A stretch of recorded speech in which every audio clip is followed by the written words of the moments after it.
विश्व शान्तिनि थाखाय ब्रह्म धोरोमनि मोन्नैबो आफादा खौसेयै गाबोनो मोनसे महायज्ञ बे ग्रीनफिल्डआव लादों।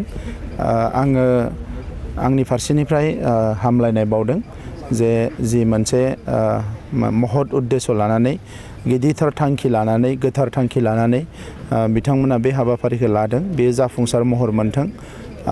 बेवहाय गाबोनो आसामनि चिफ मिनिस्टारा गाहाय आलासि महरै बाहागो लाफैगोन।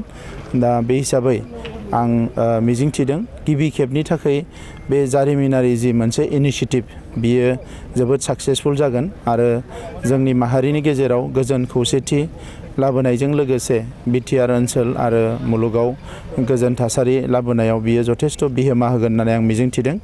आरो बे हाबाफारिनि गेजेरजोंनो ब्रह्म धोरोम आफादजों लोगोसे गुरुदेव कालीचरण ब्रह्म आरो बिथांनि जि फिल'सफि बिथांनि सान्थौ सानस्रिया मुलुगनि मानसिफोरजों आगानसे आरोबाव आवगायलांबावनानै मिथिजागोन, मुलुगनि मानसिफोरजों जोबोद मोजाङै मिथिजागोन, बेखौ आङो मिजिंथिदों।